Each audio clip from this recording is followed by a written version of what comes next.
Its incorporation, the foundation has received a total of 12 million shillings, which has been utilized as per the schedule marked Annex RG 11, which is paying school fees for children in Pwani University and other universities across the country. Dorcas Rigathi Foundation, because she is not here to defend herself, this is a foundation founded by my wife, Pastor Dorcas, incorporated immediately we came into office as a non-profit making entity for the sole purpose of rehabilitation of drug addicts, widows, single mothers, and orphans. A brief write-up of this foundation, together with its achievements, is annexed herewith as Annexure RG 12. It is in public domain that Pastor Dorcas have been around the country doing work of rehabilitating drug addicts and helping others who have challenges. There are many other companies that are here, but I don't, because this is a house of record, I don't want to bother the members of parliament of going through all of them. I want to probably only talk about Wamunyoro Investments Limited, named after my village in Wamunyoro. This company was incorporated 21 years ago before I became deputy president, and it's a company that holds family property. Mr. Speaker, sir, I've been accused of exerting influence on officials in the Ministry of Lands to issue an allotment letter to Wamunyoro Investments Limited and using the fraudulently acquired documents in support of a court case. My response, Mr. Speaker, sir, and honorable members, I wish to confirm that Wamunyoro Investments Limited has never been issued with any letter of allotment for land in Embakasi. Wamunyoro Investments Limited purchased this land from a third party in the year 2012. The company's ownership of this property has been confirmed through two legal processes. One, a case was filed before the National Land Commission in the year 2016, adjudicated, and a determination was made that this property belongs to Wamunyoro Investments Limited. That was long before I became the Deputy President of the Republic of Kenya. Again, a matter was filed in High Court case, ELC case number E242 of 2022, which was filed before I became Deputy President. All the documents filed in support of this case were filed in court before I became Deputy President, and no documents have been filed by myself in court upon becoming Deputy President. This being the case, it is not true that I have used my office as Deputy President to manufacture documents filed in this matter. The High Court found that this land legally belongs to Wamunyoro Investment Limited and issued the appropriate direction. This matter has since been challenged in the Court of Appeal. I invite any honorable member who may want to be enjoined in this case to have the liberty to do so. Mr. Speaker, sir, I have been accused in the irregular procurement of mosquito nets at a cost of 3.7 billion. In response to paragraph 45 of ground 7 at page 23 and 42, paragraph 78 and ground 11 and page 36, 37 or 42 of the impeachment motion, I wish to respond as follows. It is not true, as claimed in paragraph 3 of the witness affidavit of Andrew Mulwa, that I was involved in the KEMSA 3.7 billion irregular procurement of malaria nets, either directly or through proxy. Further, Shobika Impex Limited was not awarded the subject tender as the acting director of procurement, Dr. Justice Kinoti, by letter 5th May 2023, formally notified Shobika Impex Limited that its bid was unsuccessful because its tender security was not paginated and the tender was hence non-responsive. That is clear at paragraph 4 of the witness affidavit of Andrew Mulwa. He contradicts himself by claiming that on 11 July 2023, I pressured him to surrender the original bid board, yet by the letter dated 5th May 2023, KEMSA had requested for collection of the original bid. Thus, there was no cause to pressure to be exerted on Mr. Mulwa for any other purpose. I am aware of a foreign company known as Shobika Impex Private Limited, domiciled in India, and which appointed Crystal Kenya Limited as its local agent in the year 2014, that is 8 years before Rigathi Gachagua became the deputy president. To date, Crystal Kenya Limited has complied with the agency terms between itself and Shobika Impex Private Limited, annexed hereto and marked as Annex RG 18 in an appointment agency letter by Shobika Impex Limited in the year 2014. Sometime in 2023, Kenya Medical Supplies Authority advertised tender number GFATM MOL NFM 2022-2023 for supply of long-lasting insecticidal nets using the international open tendering method of procurement on behalf of the Global Fund. The monies for supply of the nets, as per my understanding, was a pure grant from the Global Fund. I am aware that Shobika Impex Limited still participates in doing business with and has not been debarred by the Global Fund to date. I believe being technically qualified to provide and deliver the goods subject of the tender document, ability to do so, and without their participation or assistance from Crystal Kenya Limited, Shobika Impex Private Limited independently participated and submitted in its bid in response to the subject tender pursuant to an invitation by KEMSA. Having not participated in the subject tender, Crystal Kenya Limited did not submit any of the documents in response to the subject tender. Specifically, Crystal Kenya Limited did not submit a bid board or tender security in its name in response to the subject tender. It is therefore not true that Crystal Kenya submitted a fake bid board with an intention to fraudulently acquire public property.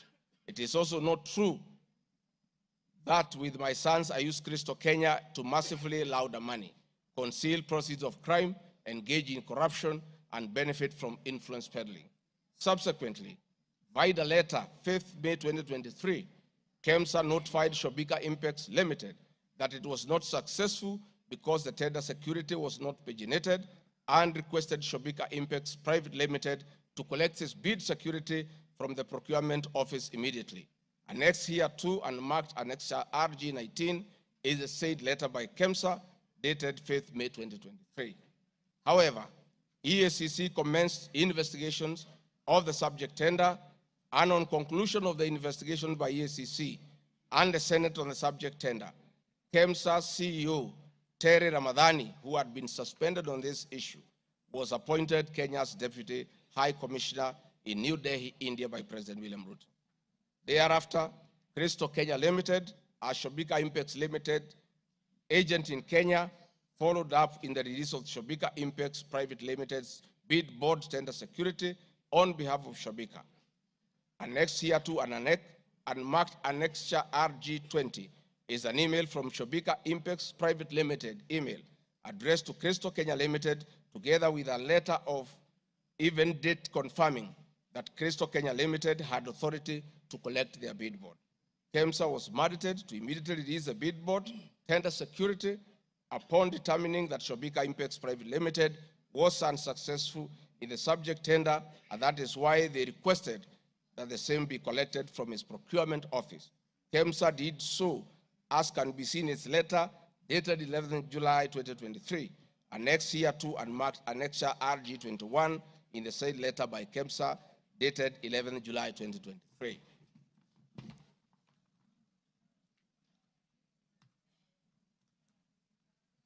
Mr. Speaker, noting that Shobika Impex Private Limited was not successful, it did not supply any goods, and it did not receive any public funds in payment thereof with respect to the subject tender. Accordingly, I have not committed any crime under Section 45(1), 46, 47(a)(3), and 48(1) of the Anti-Corruption and Economic Crimes Act, and Section 2, 3, 4, and 5 of the Proceeds of Crime and Money Laundering Act.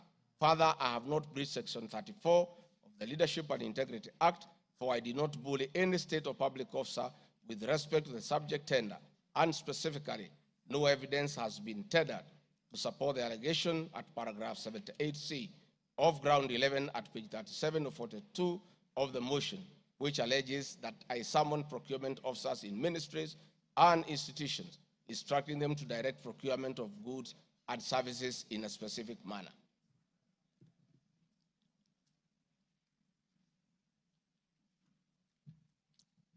I have been accused of unnecessary and expensive renovation of the official residence of the Deputy President in Karen and Mombasa. Mr. Speaker, firstly, I would like to state that funds for the renovation of the official residence were approved and allocated by this Honorable House based on the fact that the premises had been neglected for a very long time when Dr. William Ruto was Deputy President. It cannot be fair that this House would proceed to impeach me because of an action that these honorable members have approved by way of appropriating monies for the renovations.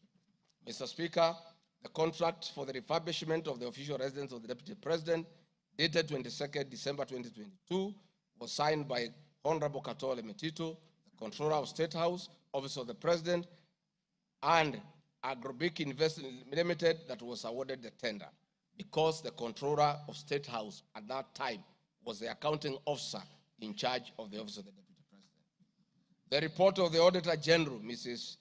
Nancy Gadongo, dated 24th January 2024, on the Executive Office of the President for the year ended 30th June 2023, gave the opinion confirming that due compliance with the Public Finance Management Act 2012, the report is annexed herewith and marks as Annex RG 23. I would also like to add that the Deputy President, as Deputy President, I'm not involved in procurement processes of my office, whether directly or indirectly. I would also like to state that I do not know the company, Agropric Investments Limited, which undertook the renovations. I do not know the directors and the company. I did not participate in the tendering or supervising of the same. The motion dated 26 September 2024 alleges that on 29 January 2023, 45 million Kenya shillings was transferred to Bayani Enterprises Limited, which is alleged to be a special purpose vehicle used by me to siphon public funds. No evidence whatsoever is contained in the motion showing that the said company is in any way connected to me or that I have any beneficial interest in the said company, which I am neither a director or a shareholder.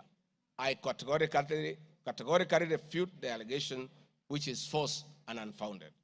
Mr. Speaker, I would also like to confirm that I'm not a director or a shareholder, directly or indirectly, of the company called Agrobrick Investments Limited, and I do not know its shareholders or its directors. Mr. Speaker, there is an allegation of dubiously acquiring substantial portion of the sum of 100 million paid to Lusona Events Limited. My response, Mr. Speaker, is just like in the above other matter. I have read the motion and I would like to state that there is no evidence that this company is linked to me. I wish to categorically state that I have no beneficial interest in the said company, and neither am I affiliated in any way to the directors and shareholders of the said company. I would also like to state that I'm not a director or a shareholder of the company and do not know its shareholders or its directors. I do not sit in a tendering committee. I am not the accounting officer of the Office of the Deputy President. I have also not had any complaints against the manner in which the company undertook the work. I am unable to confirm the allegations on funds withdrawn from the account of the company, since I'm not a signatory to its account. I am not associated with the company in any way whatsoever. Mr. Speaker, the motion dated 26 September 2024 claims that I'm reasonably suspected to be the principal beneficiary of the dubious transactions. However, Mr. Speaker, no evidence has been adduced or annexed to the motion to give credence to the allegations or suspicion. I categorically refute acquiring or benefiting from any funds paid to Lusona Events Limited, and therefore the allegation is false and unfounded. Mr. Speaker, I have been accused of siphoning money through St. Nicholas Rehabilitation and Industrial Training Institute Limited. My response, Mr. Speaker, is that the motion dated 26 September 2024 makes the claim that a payment of 21 million was made to a company called St. Nicholas Rehabilitation Center and Psychiatric Hospital. Then subsequently payment was made to Umalari Motors Limited. The motion claims that it is suspected that the entire transaction was used by me to siphon public funds and the payments typify money laundering transaction. I am not a director or a shareholder of this company, and I've never received any payments from this company. Similarly, I'm not affiliated or related to the shareholders and directors of the two companies. No evidence has been annexed to the motion showing that I was a beneficiary of the funds paid as alleged. I wish to point out that I'm not the accounting officer in the office of the Deputy President, and I'm not aware that the payments made to this company by the office. The allegation is therefore false and unfounded. Mr. Speaker, there is an accusation of alleged sensational but false accusations against the Honorable Lady Justice Esther Maina. My response, Mr. Speaker, it is alleged in the special notice motion on ground 4 on page 14, at a gross violation of the Constitution, that I publicly attacked the Honorable Lady Justice Esther Maina and forcefully threatened to bring action against her. First, Article 160, Sub-Article 5 of the Constitution provides that the judge cannot be found liable in a court of law for actions taken in good faith in lawful performance of their work. This provision is not a bar on freedom of expression guaranteed at Article 33 of the Constitution, nor a bar of the right to seek redress for legal wrongs simply because a wrong is committed by a judge. They exit multiple legal fora in which to take action against a judge for any actions that are not lawful. My statements were protected speech consequent to a decision by the learned judge in a matter involving my personal assets, which I disagreed with and found to be wholly unfair. The matter having been concluded at that stage, my criticism of the decision was not sub judice, nor in any manner prohibited by law. While I respected the ruling of the learned judge, I was in absolute disagreement with it. Contrary to the assertions in the special motion, I did not falsely threaten to bring action against the learned judge. I took actual legal action available to every citizen of Kenya under Article 160B, subsection 2 of the Constitution, which allows any person to petition the Judicial Service Commission for removal of any judge and filed a legal complaint before the Judicial Service Commission, JSC, in March 2024. The complaint being live before JSC, discussion of the conduct of the learned judge in the said manner here would be sub judice.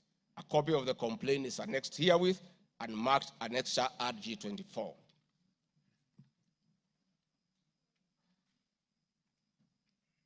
Mr. Speaker, I have been accused of diverting materials meant for construction of Kilifi Malindi Highway to tarmac a private road to Vipingo Beach Resort. My response, Mr. Speaker, I reiterate that Vipingo Beach Resort is registered in the name of the estate of my late brother, Honorable James Gachagua. Number two, the facts are as follows. King Charles III visited Kenya between 30th October 2023 and 30th November 2024.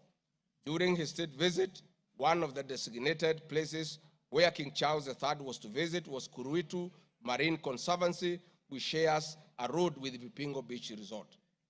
I have annexed a copy of the program for the state visit to Kenya by King Charles III, marked as Annex RG 25, which at page 13 on items 63 and 64 shows his departure and arrival at Kuruitu Marine Conservancy. There are several media reports confirming the visit by King Charles III to Kuruitu Marine Conservancy. I have annexed extracts of the media reports by the Star newspaper dated 7 November and by African News marked as Annexure RG 26. My understanding is that the road to Kuruitu Marine Conservancy was upgraded in respect of this visit, which also to benefit the local community, including amenities like Cheriani Secondary School, Cheriani Primary School, a mosque, and a public market as part of the corporate social responsibility.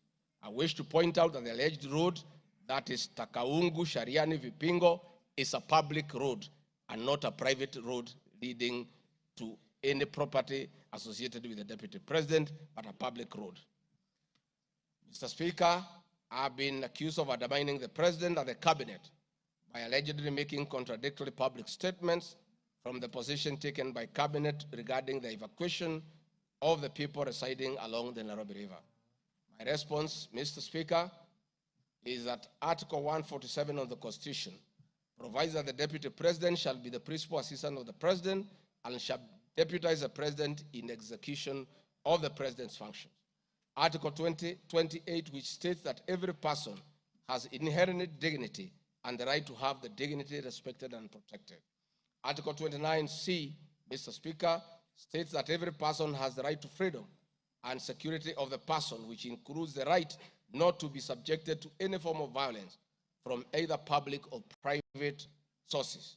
Section 15G1 of the Land Act states that notwithstanding any provisions to the contrary in this act or in any other written law, all eviction shall be carried out in a strict accordance with the following procedures. Be preceded by proper identification of this taking part in eviction or demolitions. Be preceded by the presentation of formal authorizations for action. C, where groups of people are involved, government officials or their representatives be present during an eviction. D, be carried out in a manner that respects the dignity, right to life and security of those affected. E, include special measures to ensure effective protection to groups of people who are vulnerable, such as women, children, the elderly, and persons with disabilities, including special measures to ensure that there is no arbitrary deprivation of property or possessions as a result of the eviction. This includes mechanisms to protect property and possessions left behind involuntarily from destruction, to respect the principles of necessity and proportionality during the use of force, and give the affected persons the first priority to demolish and salvage their property. Critically, our Constitution provides at 147(2) that first the Deputy President shall perform the functions conferred by this Constitution and any other functions assigned by the President. Pursuant to Article 3 of the Constitution, I, as well as every other citizen of Kenya, and state or public officers have an obligation to respect, uphold, and defend this Constitution in performing any of my functions. This, the national values and principles of governance contained in Article 10 of the Constitution by those state organs, public officers, and all persons, including myself as Deputy President, wherever we make or implement public policy decisions. In addition to this matter, Mr. Speaker, these national values and procedures include the rule of law, democracy and participation of the people, human dignity, equity, social justice, inclusiveness, equality, human rights, non-discrimination, and protection of the marginalized. Adherence to these principles become extremely important when we as state officers are contemplating legal evacuation of citizens with a duty to avoid inhuman forced eviction that will be contrary to our Constitution and international law.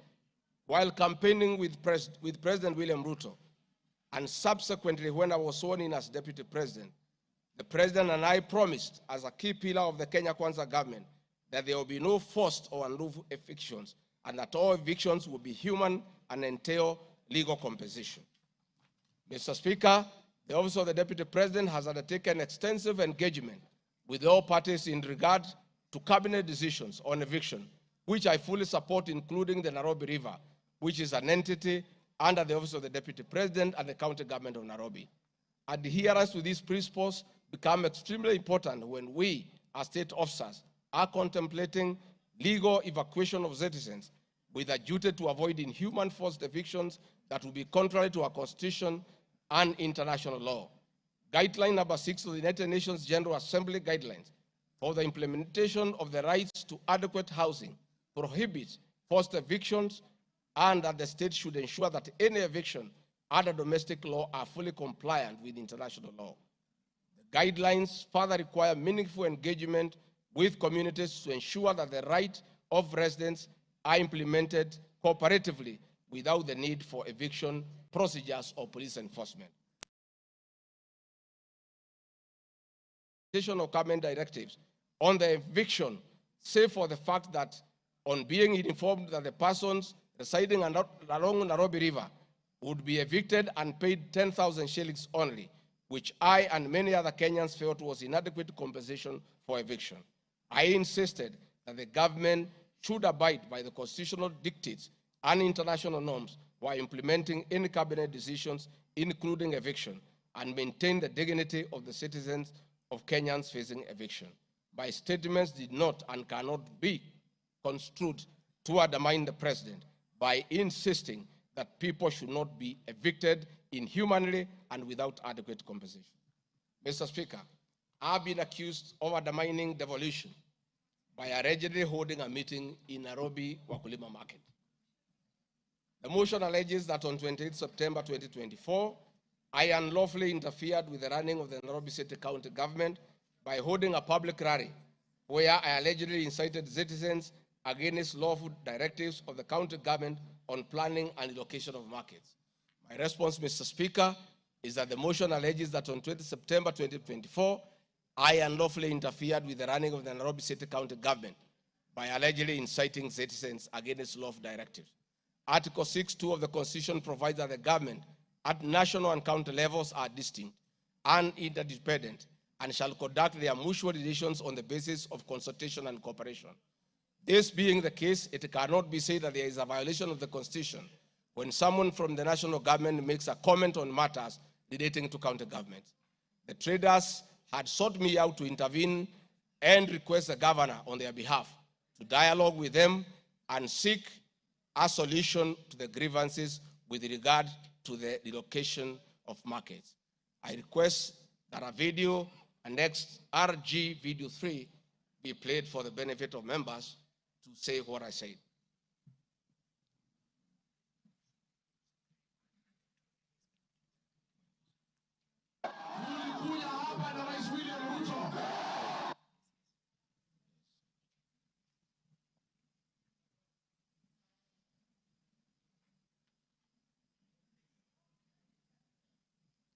Please play the video for us.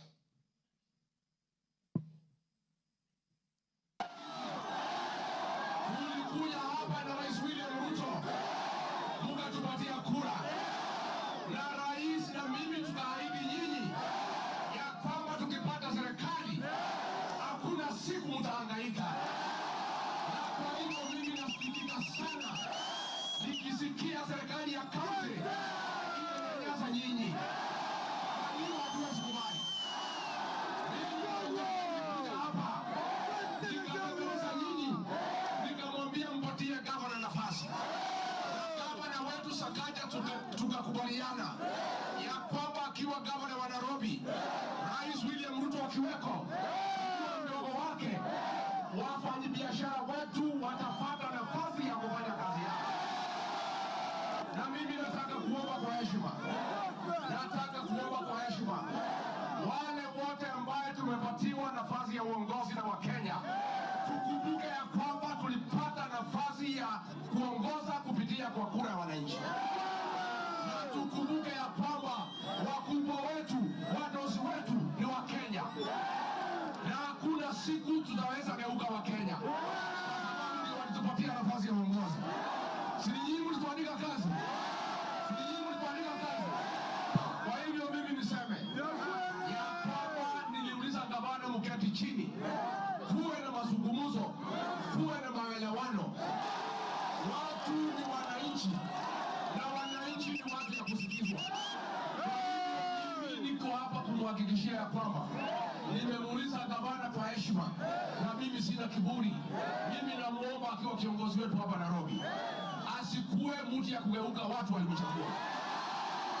Mimi nimemuomba na nimemwambia yeye akubali aketi chini na kamati. Hii soko ime... Thank you, Mr. Speaker. My counsel has just drawn my attention that in my earlier explanation on Nairobi River, I have a video 1 and 2 that I would like you to play so that I buttress my point on what I meant. Please, video 1 and 2. People of Kenya to work hard. We don't have a choice. Once we try to fix this economy and create a good working environment where we don't criminalize enterprise, where ordinary Kenyans are allowed to work, where businessmen are not harassed by KRA,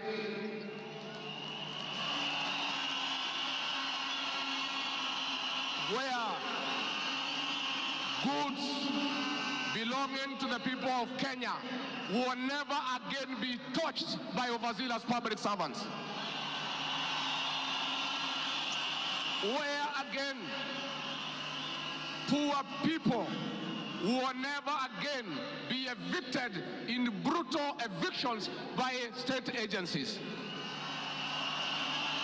And I say, freedom is here. Now, the number of fatalities from the ongoing forcible eviction by the government has risen to 3, with another tragic loss in Mathare on Monday. An 18-year-old boy died as a bulldozer brought down a church in the area just moments after President William Ruto left. The young man who was assisting in salvaging the church became a casualty of the demolition. Earlier on Saturday, 2 individuals lost their lives in Mukuru kwa Ruben during a similar eviction exercise. Ben Kirui reports. Monday evening, the ongoing forcible evictions in flood-prone areas tragically ended yet another life. The 18-year-old Ian Otieno lost his life in Mathare moments after President William Ruto left the area where the effects of floods. Bulldozers descended on homes near riverbanks, flattening structures marked for demolition. Winnie Makinda, Ian's mother, struggled to comprehend the loss of her son, a candidate in this year's KCSE. Wakambia mtu atingatinga usiangushe hiyo kuta. Kuna hapo ndani kuna watoto wa watu. Wacha kuangusha hapo ndani kuna watoto wa watu. Akaambia wamama waache kumpigia kelele. Reports indicate that Ian Otieno was trying to salvage church properties when the bulldozer brought down the wall, leading to his sudden demise. Driver wa tingatinga vile tu alianza kubomoa hata mara ya kwanza huko mbele, alikuwa tu anakani kama hata watu wakimwambia ngojea watu watoe vitu hataki kusikia. Nilichimba hivi, mtoto wangu alikuwa anataka kutoroka, sawa. Unasikia alishika mtoto wangu na hiyo kitu hapa. Mtoto wangu akienda hivi, mtoto wangu ana hivi. His death led to demonstrations by residents, prompting police intervention. The law enforcers lobbed tear gas canisters to disperse rioting residents. Watu wakachukua mwili tena tuonyeshe maskari yenyewe wametulia mtoto. Maskari kutuona kwa gate wakaanza kutoa gun, wakaanza kulipua shoot. Residents insist they will comply with government orders to vacate houses along riparian lands only if provided with alternative housing solutions. Saturday's demolitions in Mukuru kwa Ruben claimed 2 lives and injured 3 others, sparking outrage among residents who blamed the government for forcible evictions despite many not yet being relocated. Last week, the government mandated the evacuation of all residents from risky areas within 48 hours, including those near dams, those in areas prone to mudslides, and Kenyans residing on riparian lands. Ben Kirui, Citizen TV, Nairobi. Hakuna tena mambo ya evictions katika Nairobi. Kama kutakuwa na maneno, ni maneno ya relocation ambayo itakuwa ni kwa utaratibu bila ya mwananchi kuvunjiwa nyumba. Uwezi kutoka nyumbani alafu unarudi jioni unakuta masufuria barabarani na blanketi sijui imekaa wapi. That one will not happen again. We want to make sure that we are an orderly, humane society that respects the right of everybody, irrespective of who they are or irrespective of their financial status. We are all equal before the Constitution. Tumekubaliana watu wa Nairobi? Vijana tumekubaliana? Thank you, Mr. Speaker. That was President William Ruto talking the same language as his deputy, that brutal and forceful evictions have no place under this administration. We have seen a video of brutal eviction. We have seen young children crying in tears. The deputy president is being accused of undermining his boss by just doing what his boss said, that we should never forcibly, brutally evict the people of Kenya. Mr. Speaker, the leadership of Nairobi business traders approached me sometime in March 2024 at the official residence to discuss multiple issues affecting business and requested engagement in the solution and intervention on these issues. Consequent to this meeting, I directed that short, medium, and long-term strategies be undertaken, coordinated by the Office of the Deputy President, to address the issues raised that cut across various agencies, including KRA, Kenya Post Authority, County Authority, Kenya Bureau of Standards, the National Police Service, and the Kenya Copyright Board. On 11th April 2024, the Small Traders and Government Agencies Technical Committee, coordinated by my office, held a meeting to discuss issues raised by the small traders, including Muthurwa Market, attended by the Office of the Deputy President staff, in a supportive role in keeping with the draft framework of cooperation and engagement between the government, the Nairobi City County Government, and Nairobi business traders. Subsequent this, Mr. Speaker, is clear that my office have been having meetings with the Governor of Nairobi on various matters affecting the people of Nairobi, and hence the Deputy President cannot be accused of undermining devolution. Mr. Speaker, I've been accused of undermining devolution by allegedly holding meetings to fight alcohol. I'm sorry, Mr. Speaker, if the House took it that I say the House is a theater of the absurd. I was talking about this specific charge of undermining devolution by holding meetings to fight alcohol to be discussed in this House. That, to me, is what I thought that moment. If it's 5 minutes or 10 minutes, that would be the theater of the absurd. I did not attribute in any way by trying to demean this House that I sat for 5 years, by calling it the theater of the absurd. But this particular charge, Mr. Speaker, drug and alcohol problem in Kenya has been on the increase, and many of our youth have become addicted to alcohol and their lives destroyed because it causes them to drop out of school and start engaging in petty crime to look for money to buy alcohol. I'm a strong advocate for youth rehabilitation from alcohol and substance abuse, which I continue to encourage and support in order to save our future. With regard to alcohol control and regulation, I wish to state that I have held several meetings with the governors in Meru, Chuka, in Mombasa, in Nakuru, in Nyeri, and the efforts that President William Ruto asked me to lead in eradication of illicit brew has been very successful, and we have been working with the governors and county assemblies who have been developing legislation on the control of licensing of alcoholic drinks. If there is one program that has had the best working relationship between county governments and the national government, it is this particular program. I'm a bit emotive about illicit alcohol because I lost my brothers. One who was a medical doctor to alcohol, another who was a farmer to alcohol. I take it passionately. I don't know who complained about this particular charge. I have not seen any evidence of any complaint, and I have not had any person in Kenya complaining that the Deputy President is undermining with the devolution by leading the war on illicit brews and drug abuse. Whatever this House decides tonight, and the other subsequent House, whatever happens to Rigathi Gachagua, whether he's in or out of office, this war must continue and must be won for the sake of our children. I want us to watch video number 4, RG4. Leaders, those of us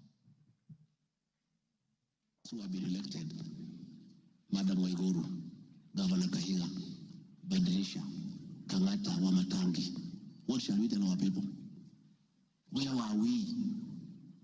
What shall we tell the people who elected us? When we meet them, what shall we tell them? When our children got wiped out by alcohol and drugs, where are we? We'll have nothing to say. Dede Nyoro, Kimani Ichung'wa, Madenge, mtaambia watu nini? Mukami, mtaambia watu nini? So please, this forum here today, let us be open and candid. Speak from your heart. Let us know what ails us. What is it must we do? We have the support of the president and he is waiting. He has told me by 7 p.m. today, he wants a report. He cannot accept the situation. He cannot. Neither can I. And none of you should accept this situation. It is not right. It is not fair. It is not acceptable. We must deal with it as leaders. And we are here, we are all leaders. As an OCS, you are a leader. That's why you have been given that responsibility. As an ACC, you are a leader. County Commissioner, wewe ni kiongozi. DCIO, wewe ni kiongozi. Sisi ni viongozi. Na juu ya hayo, sisi ni wazazi. Tafadhalini, tukubaliane, tutafute suluhisho. Na tukipata, tuende tufanye kazi. It is possible. It is doable. It is something that we can do. Thank you, Mr. Speaker. It's very clear that the meeting had all governors, members of parliament who are present here today, policemen, everybody, and we are all in agreement that the war must be won. It cannot, but the deputy president should be impeached for leading the war on alcohol. Sensational statements against the National Intelligence Service, its Director General, and officers. Mr. Speaker, during the assumption of office, I took an oath of allegiance in the following terms. Oath or solemn affirmation of allegiance to the President, Deputy President. In full realization of the high calling, I assume as Deputy President of the Republic of Kenya, I do swear solemnly affirm that I will be faithful and bear true allegiance to the Republic of Kenya, that I will obey, preserve, protect, and defend this Constitution of Kenya, as by law established, and all other laws of the Republic, that I will protect and uphold the sovereignty, integrity, and the dignity of the Kenyan people. So help me God. That is the oath that I took in Kasarani. Article 239, Article 3 of the Constitution provides that in performing their functions and accessing their powers, the national security organs and every member of the national security organ shall not act in a partisan manner, further in the interest of a political party or cause, or prejudice a political interest or political cause that is legitimate under this Constitution. Article 239, Subarticle 5 of the Constitution provides the national security organs are subordinate to civilian authority. In relation to this allegation, I wish to state that the National Intelligence Service holds a very critical role in ensuring the safety and security of our country. They are responsible for gathering intelligence and share it with all our law enforcement agencies to ensure that the country is safe at all times. Consequently, when the country was caught flat-footed with regard to the scope and extent of the public's dissatisfaction with the Finance Bill 2024, which degenerated in a Gen Z protest, it pointed to the failure of the National Intelligence Service in carrying out its mandate. I am persuaded that the National Intelligence Service ought to have known beforehand that the public was completely opposed to the finance bill, and they ought to have briefed the president before the protest began, and this would have caused a change of tact by government regarding the proposed bill, and the protest which culminated in the loss of innocent lives and destruction of property could have been avoided. Hence, I expressed my opinion on this in my public media briefing in Mombasa, and my utterances were not any different from what happens in other countries when there is a lapse or failure by the intelligence agencies. The nation has witnessed unfortunate instances of several extrajudicial killings, abductions, and disappearances. I firmly believe that if the National Intelligence Service had acted diligently, these instances would not have been witnessed. Under the Constitution, the government agencies are supposed to be accountable to the Kenyan people, including the National Intelligence Service, and calling them out when a dereliction of duty does not amount to undermining them. I am also aware that the Kenya Kwanza government has been at the forefront in calling out officers who do not seem to understand their work. Recently, my boss, the president, publicly complained that there are some PSs and CSs who did not seem to understand their role. Please play for me video number 5, RG5. On President William Ruto has today described some members of his cabinet as utterly clueless and uninformed about the dockets they occupy. And in a sign of trouble for cabinet secretaries, the State House gates were shut for those who arrived late, with both President Ruto and his deputy Rigathi Gachagua giving a sharp tongue lashing to the latecomers. And our Citizen TV's Timothai Goin reports the atmosphere at the State House, Nairobi, left little doubt on President Ruto's disappointment with a vast section of his 22-member cabinet.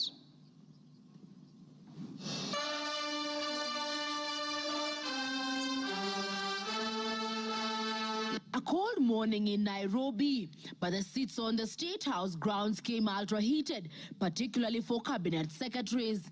The cabinet members came here to sign performance contracts, but the oral appraisal of the day spurred anything between trouble and outright doom. If you cannot keep time with your employer, you have basically dismissed yourself. I mean, it's just as simple as that.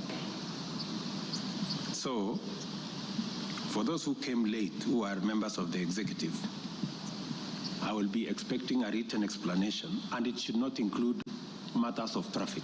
Punctuality was at issue, with some cabinet secretaries being locked out of State House for lateness. And from the podium, the president and his senior lieutenants were unforgiving. Niona watu wale wamechelewa, nikaona rais unaniona ninamjua. Nikaona uso yake nikajua hapa kimeumana. Sababu leo ni siku ya performance contract. Ile siku muhimu sana ya kuja kuweka. Na wewe umefika pale, rais amekaa. Tayari amekaa na ndiye rais wa Jamhuri ya Kenya. Wewe umechelewa ukiwa kuona nani? Who else have you gone to see? One of the things we need to learn in our performance contract is to beat the traffic. For the 19 cabinet secretaries present, the atmosphere at State House progressed from bad to worse as President Ruto and his deputy Rigathi Gachagua issued a blistering assessment of the performance of the cabinet members. Many of you, the people I speak to, don't even know what is going on in your ministries or departments. You have very scanty information. The moment I know more than you in your ministry, then you must begin to understand that something is very wrong. How do you run a ministry or a department or a parastatal if you have no information? That is the highest level of incompetence. Those of us who came with the president from the political space and who are his friends, and we assisted him to become president. Once he gives us a job, that is the termination of that friendship. The friendship with the president will be based on nothing but performance. From travel habits to basic work ethic and even media appearances, it was a brutal ground zero appraisal for the cabinet. Why do you have to honor every invitation that you have been given to every country? Your Excellency, at times we have tried to hold cabinet committees, we can't. 5, 6, 7, 8 ministers are out of the country. Some change clothes at the airport from one country to another. That is the truth.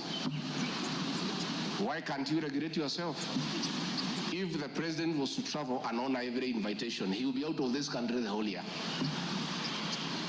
You just have to decide what is useful and other things you can leave to our ambassadors out of the country. So when you hear my deputy saying, find time, travel, but travel and see the people who have hired us, you know, go to different parts of Kenya so that you can get feedback from the public. We have done so much as an administration, but the information is not out there. Our ministers are quiet. They are called for TV interviews, they don't show up to say what they have done. And then the media have a field day because nobody talks for government. How would rather we spend more time explaining to the people of Kenya what we have done in our respective dockets as opposed to travel. And if we have to travel, let's travel up country to where wananchi are and explain what we are doing. And I remember I called CS Chelugui. I didn't find him, so I called his PS. And I found her, and I explained to her, I told her, look, the public is not understanding this. Did I call you or not on Sunday? You know, I told you this is what the public is saying. Please do more sensitization on Hustler Fund Phase 2. With a very public expression of disappointment in his cabinet, President Ruto has triggered speculation on changes in government as his administration approaches the end of its first year in office. From punctuality to work ethic and general performance, the proverbial axe could well fall somewhere.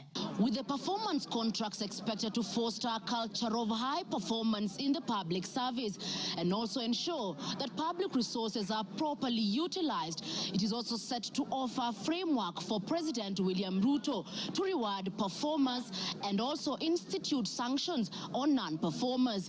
Chamutai Goin, Citizen TV. Mr. Speaker, President William Ruto, my boss, and I have been calling out senior government officials when they fall short of expectations. The Director General of the National Intelligence Service is no exception. He's not above the law. He's accountable to the people of Kenya for his performance. And I have had an argument that we should not call out those in the security sector. I would like you to play the next video. We have the most incompetent Inspector General of Police, I think, in the world. The most incompetent in the whole world. His incompetence may not necessarily play out when things are working, but when things get to a head and you need some decisions to be made, I can tell you for sure, the gentleman we have as an IG cannot make any decision. Nataka tumwambie ule mtu wa sinema mingi anaitwa nani ule mtu? Ule sijui anaitwa DCI, ule anaitwa nini? Ule mtu anaitwa Kinoti. Awache ujinga. Huyo bwana Kiboti awache ujinga. Sio kama tunaelewana. Huyo Kinoti hakuna kitu amefanya kwa hii Kenya ya kisiasa. Yeye ni mtu ya sinema. Anaendesha makesi kwa magazeti. Anatuandikia barua, sijui barua ya kilomita ngapi. Mr. Kinoti, please save your time. Stop writing to us long letters. Leave matters of elections to IEBC. You have no business in IEBC. You have failed as DCI. We don't want you to fail our elections. Tunaelewana? Huyo bwana Kinoti awache hiyo ujinga yake anaendesha pale. Kwa sababu anatukasirisha. Huyo bwana Kinoti tunataka tumwambie awachane na watu wa IEBC wafanye hiyo uchaguzi. Alipatiwa kazi ya kufanya criminal investigation. He has never done anything. Ile kesi yote anafanya kesi kwa magazeti. Akiambiwa apeleke evidence kule kotini ameshindwa. So bwana Kinoti, wacha sinema. You have failed and wait for August so that you can. Honorable members, that was President William Ruto as Deputy President criticizing IG Mutiabai, DCI Kinoti. Rigathi Gachagua has learned his job from his boss, that public officers must be called to order when they fell short of expectation. And I never saw anybody bring William Ruto here for impeachment for criticizing the IG or the DCI. This is a very unfair allegation. Mr. Speaker, it is also reported by media that the IMF has already warned about impending unrest during the people's dissatisfaction with the 2023 and 24 finance bill. Many of you will recall, Mr. Speaker, after the September 11th terrorist attack in the US intelligence agencies were massively criticized and an inquiry was even opened to investigate why their intelligence agency was not able to detect and thwart the attack. All we are saying is that our National Intelligence Service is accountable to the people of Kenya for its performance. Mr. Speaker, conniving with cartels in the tea sector to block KTDA from implementing guaranteed minimum return, Mr. Speaker, I am yet to see a shred of evidence to that effect, and I have nothing to say. I have seen an allegation that we have not been able to do coffee reforms, Mr. Speaker, out of my work, coordinating coffee reforms. The Cooperative Bill 2023 and the Coffee Bill 2023 is before this House. I request this House, after these impeachment proceedings, to embark on those two bills so that the coffee farmers can realize the full benefit of the coffee reforms that we have initiated. There is another allegation that I have taken control of a local cooperative society in Madeira constituency. I don't know the name of that constituency, of that cooperative. It is false. I am yet to see any evidence. I have nothing to say because there is nothing to be said. On the issue of shareholding, which I think members are interested in listening to, I listened to you this morning, and it was quite emotive. By virtue of provisions of the third schedule of the Political Parties Act, the constituent parties of the Kenya Kwanza coalition entered into various agreements, which were deposited with the Speaker of the National Assembly and the Speaker of the Senate for purposes of Article 108 of the Constitution of Kenya. The following were members: UDA, ANC, Ford Kenya, PA, Farmers Party, Chama cha Kazi, Communist Party, Economic Freedom Party, Service Party, Tujibebe wa Kenya Party, Umoja na Maendeleo Party of Kenya, and the Democratic Party of Kenya. In accordance with the provision of Clause 3, Schedule 3, a power sharing agreement and development agenda for the certain regions of Kenya, I attach copies of these agreements, RG 32. All those agreements talked about specific regions. The leaders who appended their signatures canvassed issues of appointments to do with specific regions. Power sharing agreement between UDA and ANC and Ford Kenya, for example, say that the UDA would nominate the coalition president, the presidential and deputy presidential candidates that was honored. The president would guarantee the stature, the dignity, and financial and operational autonomy of the office of the deputy president, which I have been insisting on because it's part of the coalition agreement. The ANC would be allocated the position of the prime cabinet secretary, which has happened.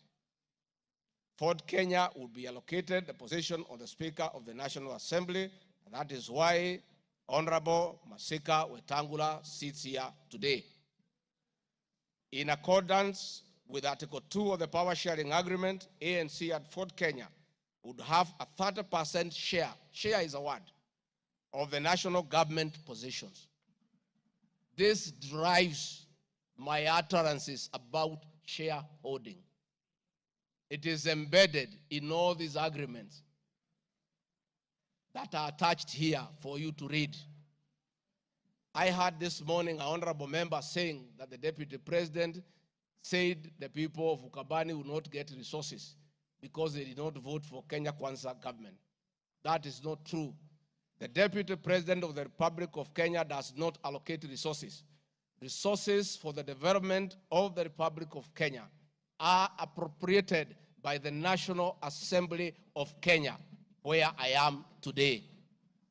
The deputy president will help the president to oversee the implementation of funds allocated and appropriated by the National Assembly.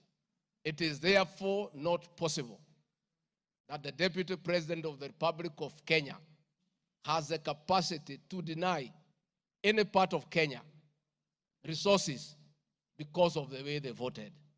The decisions on how resources will be allocated for the development of the Republic of Kenya are made here by the honorable members. If your area has no development, please don't impeach the deputy president. Don't accuse him of not giving you resources. You are in this house to make sure that your area where you come from is allocated appropriate resources, because that is your job. The agreements are attached, therefore I don't want to go into them. Let me say my speeches on the shareholder issue were informed by the foresaid power sharing covenants, which are founded on law, having been deposited with the registrar of political parties, and lessons learned from the well-known disputed 202 NAC power sharing agreement. Further, sharing agreements are a feature of government formation in all democracies in the world that provide for the formation. My pronouncements on the issue, properly understood, are not only anchored in law, but entirely harmless and incapable of being construed as a basis for ethnic animosity, a danger to national cohesion, or a threat to national unity. On the contrary, coalition building has been one of the most important innovations since the disputed 2007 elections in ensuring stability, equitable sharing of political power, national cohesion, and fostering of national unity. Indeed, Kenya Kwanza main opponent in 2022 general election, Azimio la Umoja Coalition One Kenya Coalition Party, was a political party consisting of 25 political parties who also executed a power sharing agreement based on shares.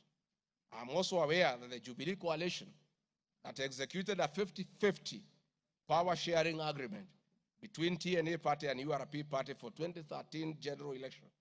I have thus not violated section 13(1)(a) and 62 of the National Cohesion Integration, nor has this commission summoned me to explain any of my comments and how it can affect cohesion.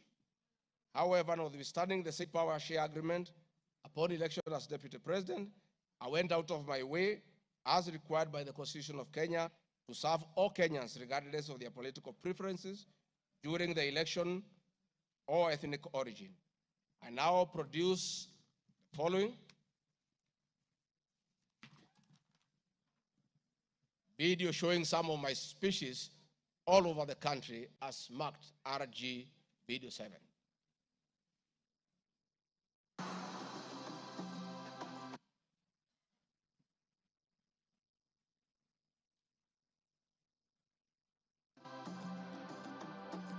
We want to confirm to the people of Nyanza that the Ruto administration will serve all Kenyans, those who elected us and those who did not.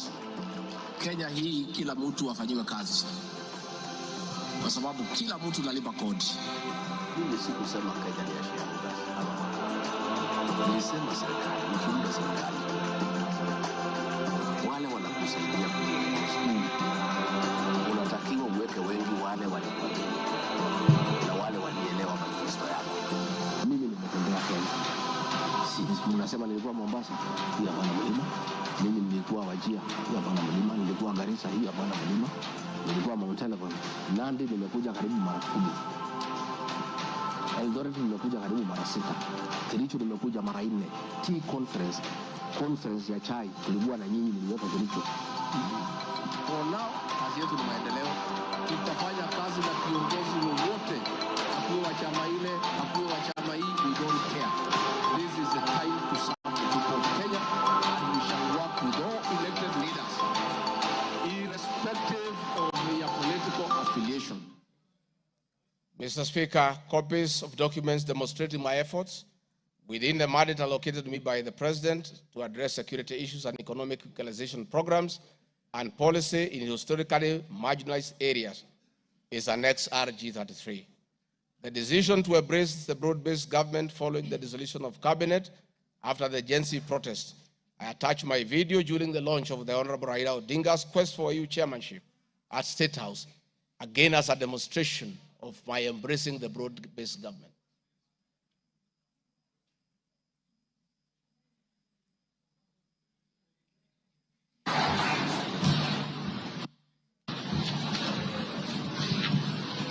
Your Excellency, Dr. William Ruto, President of the Republic of Kenya and Commander-in-Chief of the Defense Forces, Your Excellencies, heads of states and government present, Your Excellencies, ambassadors and high commissioners and members of the diplomatic corps, heads of delegations, members of parliament, and all dignitaries present, good morning. Your Excellency, let me say this is a great moment for our country. What a day, what a moment. We are here, Your Excellency, as a country to unveil Kenya's finest to go and lead Africa. It's a proud moment for this country. And I want to say, Your Excellency, the people of Kenya have been united to a man by the candidature of the Right Honorable Raila Odinga to be the chairperson of the African Union Commission. This is a quest that has brought pride to our nation. And I would like to tell the leaders here from Africa and the representatives that as a country, as we present the Honorable Raila Odinga to be our candidate, it is because Africa, our motherland, deserves the best.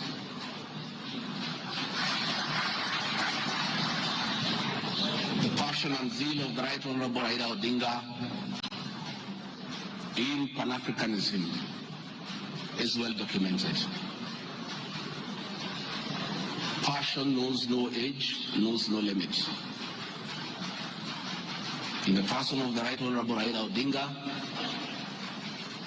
he'll join the ranks of Jomo Kenyatta and Kwame Nkrumah in pushing the agenda for Africa.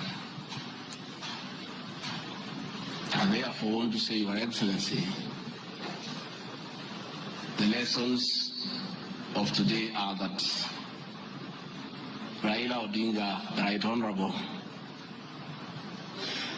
is a man of great resilience, endurance, and perseverance. Today, you are going to unveil the transformation of the Right Honorable Odinga from a national leader to an African statesman. And for us in leadership, we have learned great lessons of resilience, endurance, and perseverance. Somebody may ask, why is Rigathi Gachagua, who has before had issues with the leadership of Raila Odinga? As a truthful man, I have nothing against him. It's only that we are competing for the same position between him and my boss. Now that he is going for a bigger seat in Africa, all of us, from the president, I, and the rest of Kenya, are behind him. And the Right Honorable Raila Odinga, as a man who listens to the ground, let me confirm to you, I've listened to the ground, and all Kenyans across the political divide, across communities, are in support of your candidature, and we wish you well. Before I call Your Excellency, let me acknowledge the place of family, not just in our lives, but in leadership. I think it is a great moment for the Right Honorable Raila Odinga. It's appropriate that I acknowledge on behalf of the country the role Mama Ida Odinga has played in the life of this great son of this land. Mama Ida Odinga, we salute you as a country for having been a very strong pillar to your husband in very difficult times, and his lowest moments, you have always been there for him. We ask families to support their spouses. So Mama Ida Odinga, as we wish you happy birthday, it is my hope and prayer that your next birthday will be celebrated at Addis next year. And if you invite President William Ruto to come and he's not able to come, Mr. President, I'll be very happy for you to send me to represent you in that great basket. We therefore want to say as a country, it's a great moment. And the Right Honorable Odinga, I have noted with a lot of appreciation, my wife, Pastor Dorcas, who is a very prayerful woman, has been praying for me and the President daily. And I noted from yesterday she has added you in her prayer. And because her prayers work, we have no doubt that you will get this seat. Mr. President, it is now my honor to request you to come and anchor Kenya's finest and embark on the journey of transformation of the Right Honorable Raila Odinga from a national leader to a great African statesman. Thank you, Mr. Speaker. President William Ruto has many times appreciated my people issues and has repeatedly pronounced himself. Let me have the video number 9. And speaking of deputies,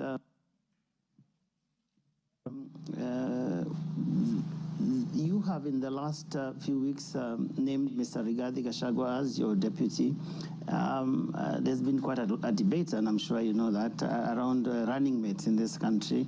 Perhaps this would be a great time to shed light on why you settled on this gentleman. Rigathi Gachagua is somebody I have known. Rigathi Gachagua is a very passionate leader. Rigathi Gachagua is a people's person. He speaks about the things that I speak about. He speaks about ordinary people. He's concerned about matters to do with farmers. He's concerned about the things that are dear to ordinary Kenyans. And the nexus between me and Rigathi Gachagua is the people. He believes in bottom-up the way I do. And that is why I chose Rigathi Gachagua to work with me. Thank you very much. Speaking of deputies... Thank you very much, Mr. Speaker.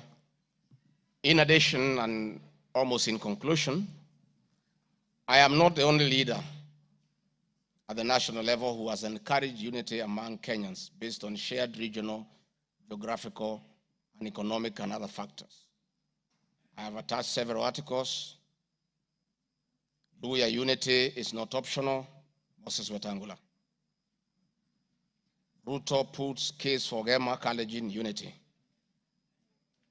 Mijikenda unity in the offing.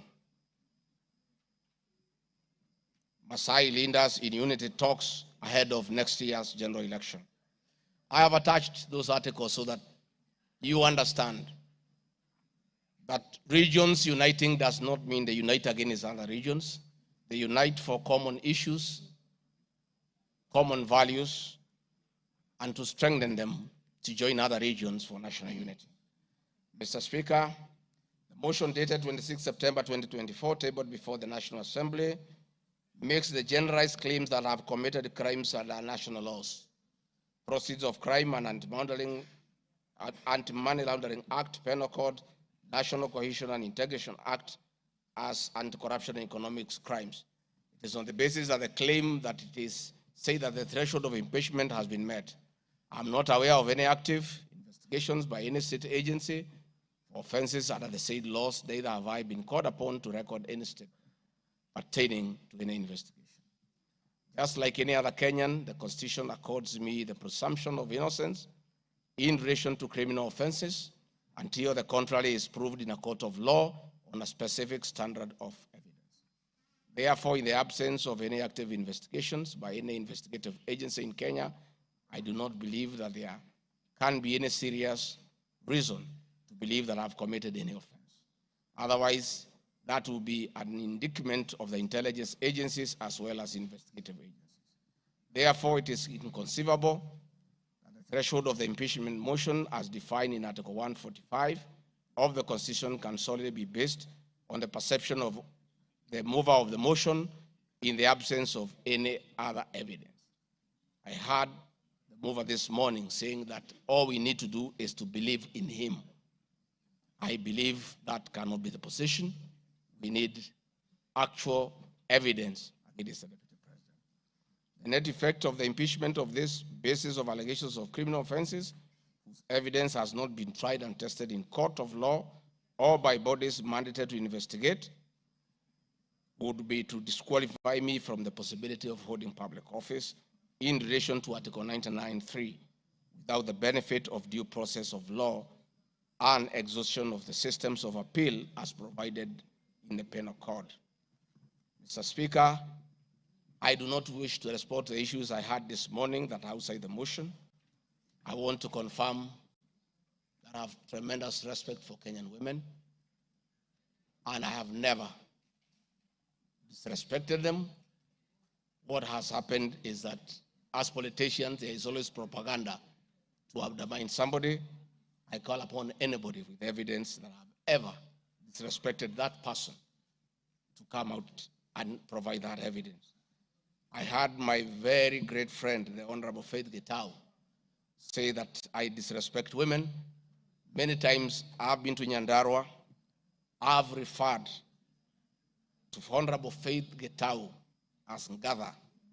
Ngatha is a Kikuyu name for a woman of great respect. That I have done countless times is on video. Finally, the Honorable Bose Sholei, I heard what you said in Eldoret. I heard this morning that you said I should be charged with treason.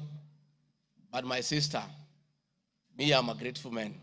I remember, and I'll never forget, during the last administration when I was arrested on fabricated charges for standing with the President William Ruto against the wish of the government at that time, Gladys Bosholai came and sat with me at DCI headquarters, brought me tea, brought me lunch, sat with me, comforted me. At court, she coordinated the collection of 12.5 million shillings as my cash bail. She came to see me in Gigiri for 4 days and had very kind words for me. Despite what you have said to my sister, I do remember that one good thing that you did for me, and I'll love you and cherish you for the rest of my life. Finally, Mr. Speaker, as I wind up, I want to appeal to this Honorable House to consider the allegations against me by the mover of the motion, weigh it against the attached evidence, weigh it against my defense and the attachments and the videos that I've played in this house. And exercise your mind and exercise your discretion. Search your conscience and decide if Rigathi Gachagua is guilty of any of those allegations or is undergoing a political process. If you are so persuaded and you search your conscience without any intimidation or coercion or inducement, and you think it's the right thing to do, please go ahead and do so. If you search your conscience and listen to the issues that have been adduced here, and you find that there are no grounds to impeach the Deputy President of the Republic of Kenya, please make the right decision. But as you do so, many members who are in this house remember what President William Ruto as Deputy President went through. And most of us stood with him. Rigathi Gachagua underwent 4 years of persecution. Others were persecuted. But we took a firm stand because we believed we were doing the right thing.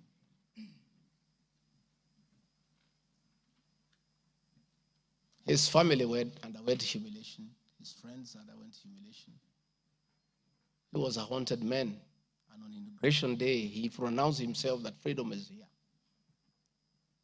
Again, under the new administration, the same Rigathi Gachagua, who underwent humiliation and persecution, finds himself in the same space under that administration that he fought for. Try, look, reflect, and apply your conscience and make the right decision. Mr. Speaker of the House, I want to thank you for granting me this opportunity. And my address last night was not in any way meant to disrespect the House. Despite, Mr. Speaker, you having ruled that the matter should not be taken out of the House, it was being discussed in every TV station, in every meeting across Kenya. And Kenyans did not have a chance to also hear my side of the story. So I decided, since the accusations against me were everywhere in the country, the people of Kenya, and more so those who voted for me and President William Ruto, deserved also to hear my side of the story.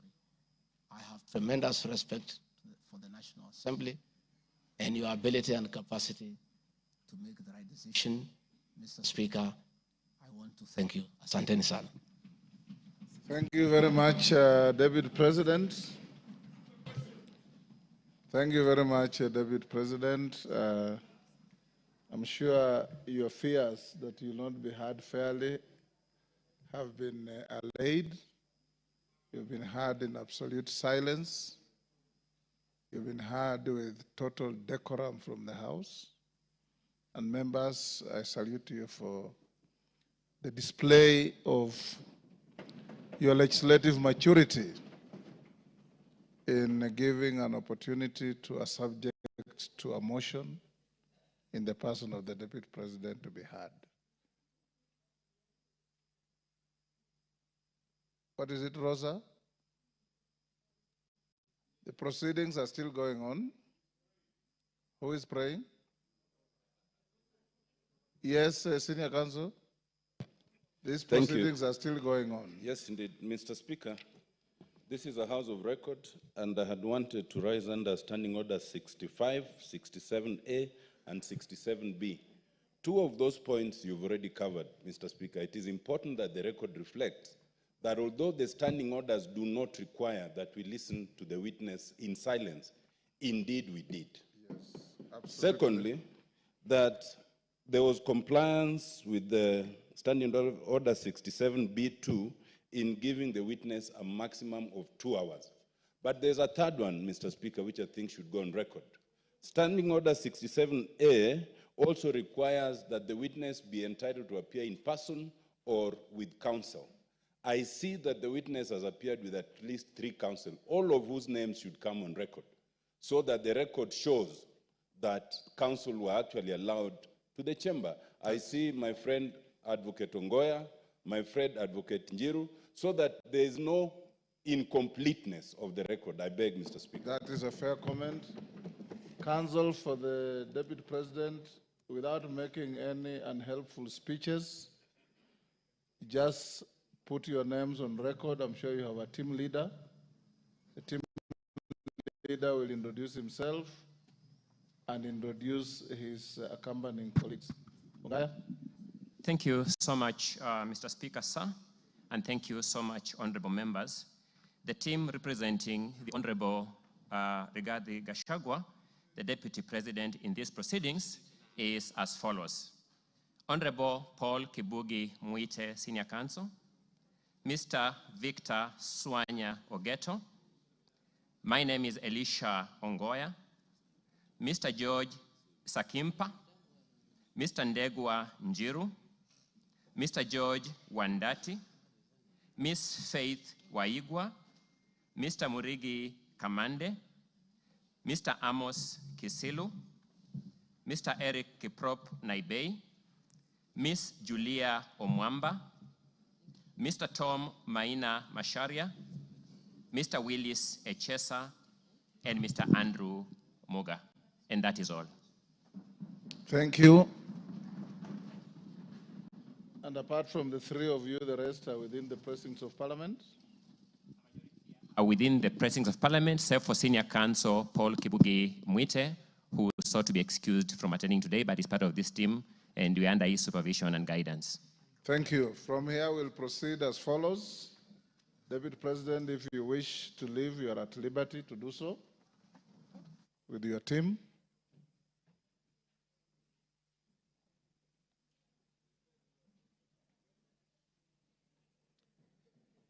Now,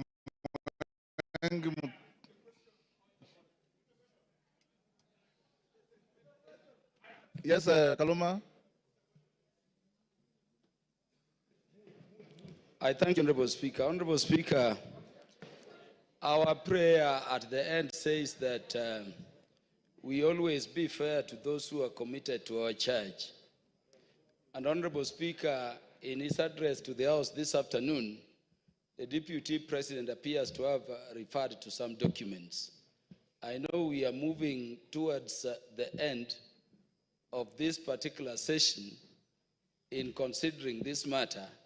And Honorable Speaker, I want to thank you for upholding Article 47 of the Constitution on the right to fairly and secure procedural fairness to every party as required by our Constitution. I wanted to ask Honorable Speaker that so that we consider what the Deputy President is saying in the documents, would I be in order to request the indulgence of the Speaker within the provisions of Standing Order number 1 to adjourn for at least 10 minutes so that we consider what the Deputy President's documents have and come back and make the decisions we need to make. Thank you, Honorable Speaker. The request does not meet my favor. Where's Mutuse? Mutuse, you have 30 minutes to reply before I call the minority leader and the majority leader. Will you exhaust your 30 minutes or you want to share out to anybody? I got an indication that you wanted to share 10 minutes to Kaluma. Pardon? I know. I am organizing the process. He's not going to be... I'm aware, Robert. Mr. Speaker, I will share 10 minutes to Senior Learned Friend Mr. Peter Kaluma, 5 minutes to Deputy Majority Leader, who was my seconder, and I will utilize the rest, which is 15 minutes. Yes.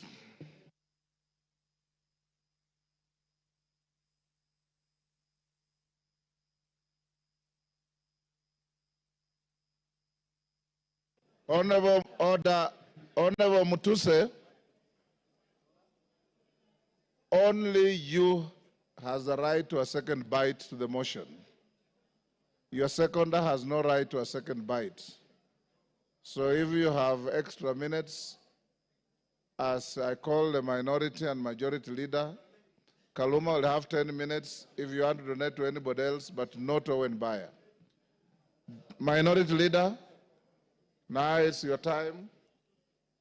You have 15 minutes. Mr. Speaker.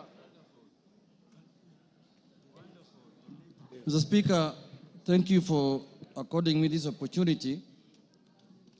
From the onset, Honorable Speaker, the minority supports the motion on removal from office by impeachment of Honorable Rigathi Gachagua because, Mr. Speaker, he is unfit to hold office.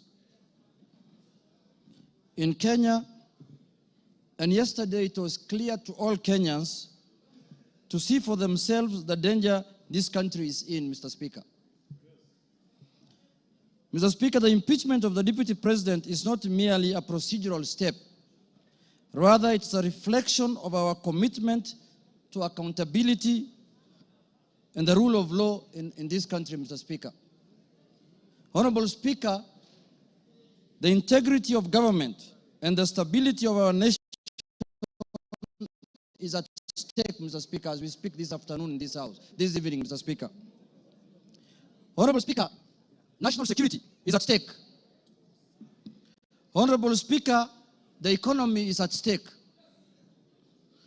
Honorable Speaker, the DP, since he assumed office, we have witnessed nothing but abuse of power, discrimination against communities, insubordination, disregard for the two levels of government, corruption, bullying, and many other actions that undermine the rule of law, Mr. Speaker, as well as actions that are unethical, illegal, and that severely breach public trust as contained in the motion by Honorable Mwenge Mutuse, Mr. Speaker. Honorable Speaker, in supporting the removal of the Deputy President from office, we are rejecting the invitation by Honorable Rigathi Gachagua to accept tribal bigotry, Mr. Speaker, skewed resource allocation, and the exploitation and domination of minorities as fait accompli in Kenya, Mr. Speaker. Mr. Speaker, before I move forward, or before I go on with what I wanted to say on the motion, Mr. Speaker, I would like to take this chance first to respond to some of the issues that he has raised in the House a few minutes ago, or his responses, Mr. Speaker. In the first place, his responses came very late in the day to the House, Mr. Speaker. He tabled his response at 4 p.m. in the evening today, Mr. Speaker, and he should have done it either yesterday evening or this morning, Mr. Speaker, so that the House can get enough time to peruse what he has said, Mr. Speaker. Mr. Speaker, one of the grounds that is being accused of Mr. Rigathi Gachagua for impeachment, Mr. Speaker, is the issue of what he calls shareholding, Mr. Speaker. He has said Kenya is a company with shareholding. But in his response, he comes here and tells the House that he did not mean that. What he meant is that he was talking about political parties, Mr. Speaker, and listed the political parties that have formed coalitions within Kenya Kwanza, Mr. Speaker, including Ford Kenya, ANC, PA, and all other parties that have formed what is called the Kenya Kwanza coalition, Mr. Speaker. Mr. Speaker, I want to contradict what he said by saying that political parties are national in nature. Ford Kenya is a national party. ANC is a national party. All the political parties that formed a coalition with Kenya Kwanza are political parties that are of national, Mr. Speaker. Mr. Speaker, in this country, under the Constitution, you are not allowed to form a tribal party. You're not allowed to form a religious political party, Mr. Speaker. You are not allowed to form a Mulima political party, Mr. Speaker. That is very clear in the Constitution, Mr. Speaker. And if the Deputy President is not aware of that, I can read out for him, Mr. Speaker. Under Article, Mr. Speaker, 91, every political party shall have national character as prescribed by an act of parliament, have democratically elected governing body, Mr. Speaker. And it also says in Part 2, a political party shall not be founded on a religious, linguistic, racial, ethnic, gender, or regional basis, Mr. Speaker, or seek to engage in advocacy of hatred, like what he does sometimes, on any such basis, Mr. Speaker. Mr. Speaker, you cannot equate political parties to what the Deputy President has been propagating for the last 2 years in this country, Mr. Speaker. The Deputy President has told Kenyans in no uncertain terms that Kenya is a shareholding company. Order, honorable members. And if you do not vote, for Kenya Kwanza, you do not have any shares, Mr. Speaker. Order, Yegon, and your team. Gong. Mr. Speaker, members now are excited because they are not happy with the response the Deputy President has given them. Now they want to vote and go home. I know what they are doing. I know, but let's prosecute the matter. We have to respond to the issues he has brought to the House, Mr. Speaker. Mr. Speaker, political parties are not equal to regional and ethnic, conglomerations that the deputy president has been advocating for the last 2 years, Mr. Speaker. Mr. Speaker, I want to give him a good example like ODM. ODM has sent the other day 6 experts under the broad-based government, Mr. Speaker. 6 experts. Where are those experts coming from? One is from the coast. Beatrice School is from Turkana. Oparanya is from Western. You know, the Attorney General is from Kisumu. Mr. Speaker, when he's talking about 30% of Fort Kenya and 30% of ANC, he thinks those positions were given to lawyers as a community, Mr. Speaker. When Fort Kenya is a national party, those positions belong to members of Fort Kenya who are in Mombasa, who are in Migori, who are in Kakamega, who are in Bungoma, who are in Eldoret. Fort Kenya has membership in all the country, has membership, Mr. Speaker. So, Mr. Speaker, that ground is not, he cannot controvert that ground by saying that he was talking about the power sharing within Kenya Kwanza. No, he was talking about ethnic groups, Mr. Speaker. He said this government was formed by 2 ethnic groups, and that's how they are going to share power, Mr. Speaker. So that ground stands, Mr. Speaker, and that ground is impeachable, Mr. Speaker, on the deputy president. The other issue, Mr. Speaker, I want to respond to that he has raised here, Mr. Speaker, is the issue of national security. He said that the NSIS, Mr. Speaker, can be called out whenever they are out of order, Mr. Speaker. Mr. Speaker, the man deputy president sits in the National Security Council, Mr. Speaker. He doesn't need to call out any government organ in the streets, Mr. Speaker, like the people who do their things in the street, Mr. Speaker. He's a man who sits in every governance organ of this country, Mr. Speaker. All organs of government, all governing organs are also oversighted by committee of this House, Mr. Speaker. What happens, Mr. Speaker, in this country if every member of parliament goes out there castigating governing bodies and constitutionally created bodies of governance, Mr. Speaker? We are going to have anarchy in this country.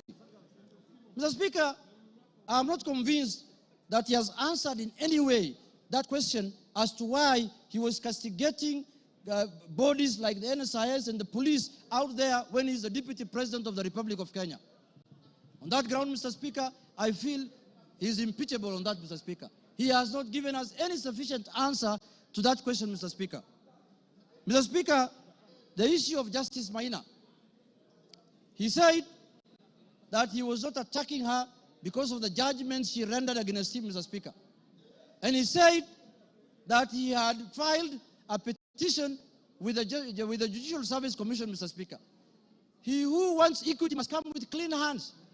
You cannot castigate a judge in the rallies, in burials, and then you want JSC to listen to you. You can't have both ways.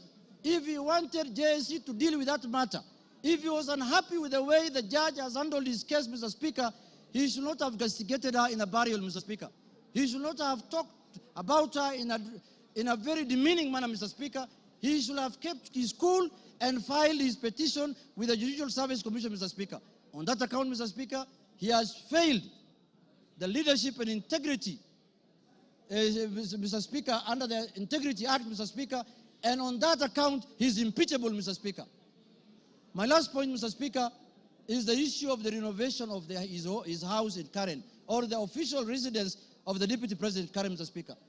You remember the Deputy President, when he was assuming office, when he was taking oath of office at Kasarani, Mr. Speaker, the way he lectured us, the way he told us that they have inherited empty coffers, Mr. Speaker. There is no money in this country. The former regime has looted and gone with everything, and goes ahead after 2 months to renovate his house, his official residence, with over 100 million, 45 million shillings, Mr. Speaker. Imetoka wapi, Mr. Speaker? Where has that money come from? Where has that money come from? He has not convinced us in any way how that money was spent, how those companies were paid, and on that account, Mr. Speaker, because of misuse of public resources, he is impeachable on that account also, Mr. Speaker. Mr. Speaker, I want to say this. When we gave ourselves the new constitution in 2010, we knew very well that we were coming from an era where we cannot impeach the president, we cannot impeach ministers, we cannot impeach the deputy president.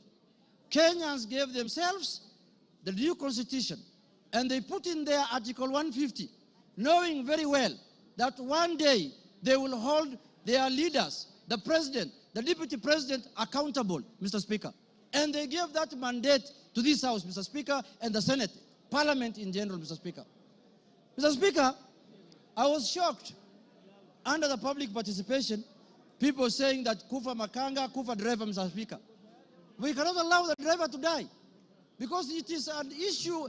We are witnessing a situation where the Makanga wants to take the steering by force. And what happens after that? The driver is carrying 55 million Kenyans, Mr. Speaker. We cannot allow the driver to die because 55 million Kenyans are going to die with him. But the Makanga, who is just hanging at the door there of the matatu, can go, Mr. Speaker. If he misbehaves, Mr. Speaker, and if he's not doing his work properly, Mr. Speaker, the easier one to go first is the Makanga, because the Makanga is the one who should be telling the driver what to do. And they're telling us here, Kufa Makanga, Kufa driver. The petition of the driver is not with us in this parliament. The petition we have, the motion we have before us today is the motion of the Makanga. And we are going to deal with him perpendicularly and thoroughly, Mr. Speaker, this afternoon. Mr. Speaker, I want to tell the House that us, the people of the minority, the Azimio people, Mr. Speaker, we have lived like orphans in this country for the last 2 years. Why do I say so? Mr. Speaker, we are taxpayers. Some of the places that contribute to the highest taxes in this country are areas that are dominated by Azimio people.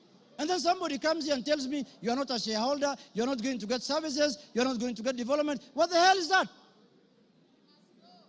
What the hell is that? Does the taxes that are paid by the Azimio people count for nothing, Mr. Speaker? And it is coming from the high office of the Deputy President of the Republic of Kenya, Mr. Speaker. Mr. Speaker, this is the time we are going to correct this thing so that it never happens again, so that we don't have another Deputy President who comes later. Because when we impeach this one, another one is going to be appointed. This is a lesson to the next one, that if you misbehave, we will just take you through this Goleta, Mr. Speaker. Mr. Speaker, I want to conclude by saying this. Let us not pastoralize offices. We don't have any ill will. We don't have any bad faith. We don't have anything that we are holding against the persona of Geoffrey Rigathi Gachagua, Mr. Speaker. We are dealing with the office of the Deputy President currently occupied by one Geoffrey Rigathi Gachagua, Mr. Speaker. The office holder. And let us not pastoralize. The office does not belong to him, does not belong to anybody. This is a constitutional office, and the Constitution has prescribed how to deal with you when you misbehave in that office, Mr. Speaker. So, Mr. Speaker, for Kenya to become cohesive, Rigathi must do what? Rigathi must? For Kenya to become cohesive,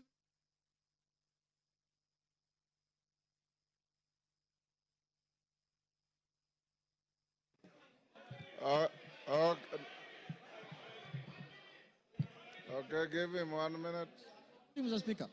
Give him 1 minute. Mr. Speaker, I was telling members, for Kenya to unite, Rigathi must. For Kenya to prosper, Rigathi must. For Kenya to have unity, Rigathi must. For shareholding to end in Kenya, Rigathi must. For us to have a peaceful country, Rigathi must. Thank you very much. That is the mood, and that is what we are going to do. Thank you, Kimani Ichung'wah.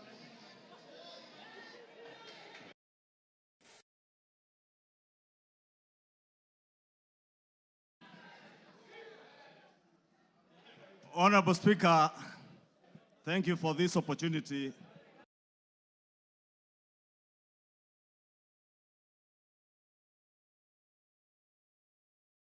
Honorable Ekomas Mutuse, the member for Kibwezi West, approached me with the impeachment motion.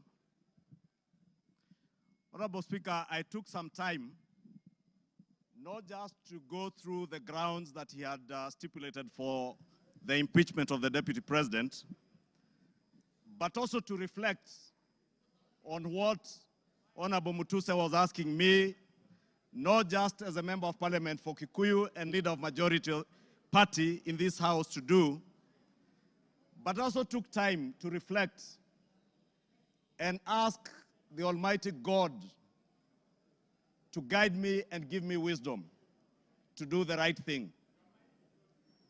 Honorable Speaker, I pray to God that the Almighty God may give me wisdom to do that which is right. And not just what is right, Honorable Speaker, but also what is just. Just to the outgoing Deputy President of the Republic of Kenya, but also just, more importantly, just to the people of Kenya who turned out in their numbers in 2022 to vote in a government that they believed would create cohesion and unity and offer them opportunities to excel and prosper as a people. Honorable Speaker, as I prayed for wisdom, I was also conscious that what is right is not always easy. And what is right is not always popular. And being a son of the mountain, representing people of the Mount Kenya region, Honorable Speaker, it was clear to me that what may be popular today may not be right. And that is why I asked God to give me the wisdom to do that what is right, Honorable Speaker. And I am here today to do what is right for the people of Kenya. I am here to do what is right, not just for the people of Mount Kenya. I am here to do what is right for the greater good of the Republic of Kenya, Honorable Speaker. And that is why I rise to support this impeachment motion, Honorable Speaker.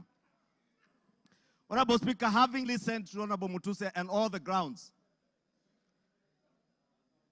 and having looked at the Constitution, Honorable Speaker, and I would beg for us to look at Article 150 on the removal of our deputy presidents, the reasons as to why you may remove a deputy president from office. The first one is on the ground of physical or mental incapacity to perform the functions of that office. We have no capacity to determine the physical and mental capacity of the Deputy President, Rigathi Gachagua. But on impeachment as a second ground, the first ground is on the ground of a gross violation of a provision of this Constitution or any other law.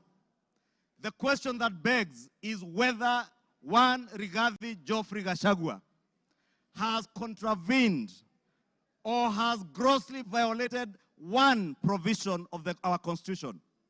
And I think the Honorable Ekomas Mutuse was able to demonstrate this morning that Rigathi Gachagua has violated not one, but over 8 provisions of our Constitution, which I agree with the Honorable Mutuse. And for that reason, Rigathi Gachagua ought and must be impeached today. The second ground, Honorable Speaker, is where there are serious reasons. And Senior Counsel Otiende Amolo went to great length this morning to explain what serious, when you believe there are serious reasons that the Deputy President has committed a crime under national or international law. Honorable Speaker, behind the veneer of humility that you have seen here this evening, behind the veneer of humility that Kenyans saw on national TVs on Sunday, pretending to apologize, is a dark face of violence. Is a dark face, Honorable Speaker, that is a great danger to our nationhood, a great danger to the unity of our republic, Honorable Speaker, a danger to the cohesive existence of our nation as we see it today, Honorable Speaker. On the first ground, Honorable Speaker, on the remark of Serikali ni kampuni, it pains me, Honorable Speaker, as I say, not just as leader of majority, but as a member of parliament of Kikuyu constituency, and also as a son of the mountain, where I come from. That, Honorable Speaker, today, the community I come from is being depicted as a community that is entitled and privileged. We are a community, Honorable Speaker, that has love for other Kenyans and other communities in our republic. We are a community that is known for our hard work and resilience, not for entitlement. We are a community that is peace-loving and that believes in the unity of one indivisible nation and Republic of Kenya. Rigathi Gachagua does not believe in an indivisible country. He believes in parochial, selfish, regional, and sectarian interests. And for that reason, Honorable Speaker, we ought and we should impeach the Honorable Rigathi Gachagua. Honorable Speaker, we need to ask ourselves as Honorable Members of Parliament, who took an oath of office, Honorable Speaker, and we swore in the name of the Almighty God that we would obey, respect, uphold, protect, and defend this Constitution. And today, Honorable Speaker, what we are being asked to do is to recall those words of the oath of office that we all took either with the Bible or with the Holy Quran in our right hands, Honorable Speaker, that for a man who has grossly violated our Constitution, whether we will stand up today to be counted as protecting and defending this Constitution by sending home one Rigathi Gachagua, Honorable Speaker. I want to say I rise to the occasion today to do what is right and to reaffirm that oath that I took with the Bible in my right hand, to obey, to defend, and protect this Constitution that we all sought to defend. And I call upon all of you, honorable members, to defend this Constitution. Honorable members, for Kenyans around the country who watched in disbelief as the Honorable Rigathi Gachagua went to great length, and the Honorable Otiende Amolo told us this morning, if you have to spend 2 hours on national TV to defend corruption and tell the world how you are not corrupt, you are definitely corrupt. Honorable Speaker, the Deputy President with his legal team submitted their defense late at 4 p.m. this afternoon, imagining that we will not have the time to go through this voluminous document. If you go through what Rigathi Gachagua was telling you here, on Olive Garden Hotel, he claims that this hotel was sold by executors to a third party. Honorable Speaker, if you peruse through the documents, the third party that is said to have bought this hotel, Honorable Speaker, and allow me, Honorable Speaker, first to tell you that the joint executors of the will of the late Governor Nderitu Gachagua were Rigathi Gachagua, Advocate Njoroge Regeru, and one Mr. Mwai, who was said to have been his great friend, Mwai Madenge. And Honorable Speaker, if you read the report filed in court by the joint will executors, filed on the 27th of June this year, it says in the report that the joint will executors will make decisions independently of the beneficiaries and without influence from any beneficiary, except for one who is both a beneficiary and an executor. The joint will executors does not have the same attributes and mandates as for trustees, where beneficiaries would play a part assisting in decision-making. What this is saying, Honorable Speaker, a document filed in court, is that Rigathi Gachagua, as a joint will executor, was also a beneficiary of the estate of his late brother. He was not only a joint will executor, he was also a beneficiary And he was also a purchaser for value of the estate of his late brother. Olive Gardens is said to have been sold to one gentleman that many of us know. The Honorable Gishimu Githinji, the member for Gishugu, will tell you that the gentleman who is listed here as a purchaser for value for Olive Gardens, one Peterson Jomo Mushira, was a candidate in Gishugu constituency. He is a direct proxy of one Rigathi Geoffrey Gachagua.